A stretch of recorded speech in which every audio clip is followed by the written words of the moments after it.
Everybody seems to love a good personality test in the same way that when we go to a Chinese restaurant, we love looking at the fortune. So there's something that we just really enjoy, that humans enjoy, about learning more about ourselves.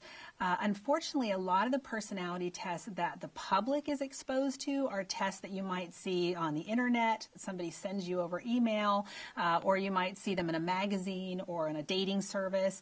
And unfortunately, these kinds of tests, although fun and can be entertaining, are not considered scientifically valid tests. You always have to keep that in mind, enjoy them, have fun with them, but they don't have the qualities that scientists expect of a good personality test. If a personality test is going to be a good, valid test, it's going to have three qualities. One of the things that it will need to have is something called standardization. And you may have heard that term used before, and everybody has to take standardized tests to get into college. A standardized test basically means that the test and the testing conditions are the same for everybody. So everybody gets the same instructions, the same items, and the test can be objectively scored. So you want to have that. A second quality is you want your test to be reliable.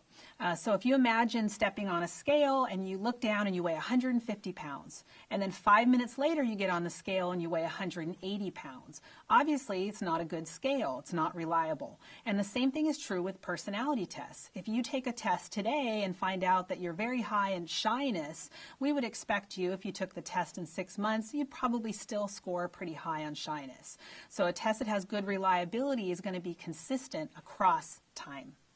And the third quality you want your test to have is validity. And validity just means the test measures what it's supposed to measure. So if it is a measure of shyness, it shouldn't be measuring how intelligent you are, it shouldn't be measuring how artistic you are, it should be measuring shyness. So if a test has all three of those qualities, we can feel more confident that it's telling us some good information about our personality.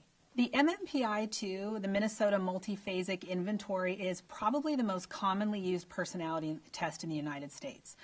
It is it's a paper and pencil test where you have about an hour or more to complete over 500 true and false questions. And the questions may be something like, I really enjoy going to parties. And then you would answer if that's true of you or not true of you.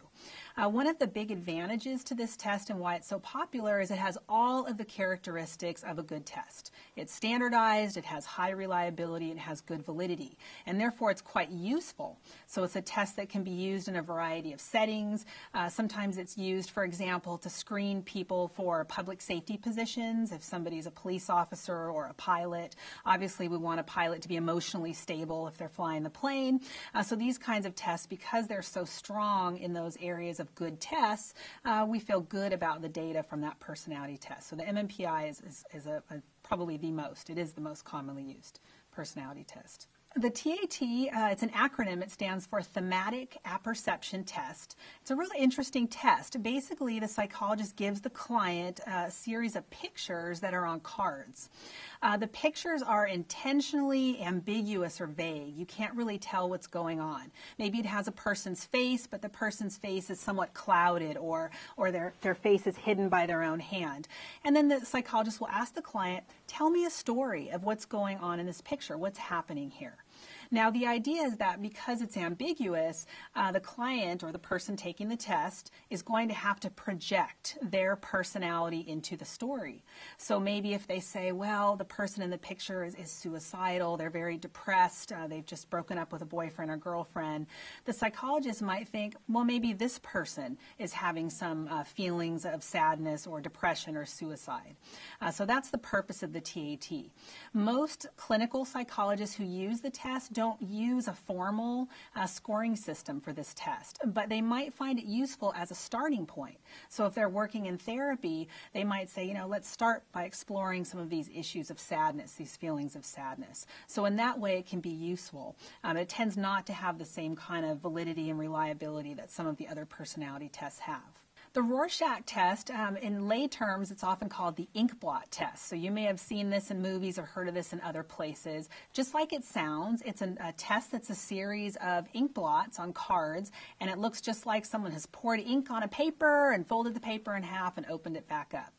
the psychologist would then ask the person taking the test, what do you see in the ink blot?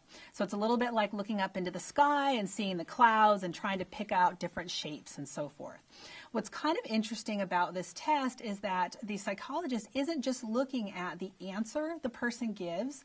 They're also looking at things like their body language, how they're holding the card, the other sounds they might be making or things they might be saying as well. So they're not just scoring the response. They're looking at a lot of what's going on in the situation. It is also a projective test, meaning that the idea is that since there really isn't anything in the ink blot, you're going to have to project your personality into the picture.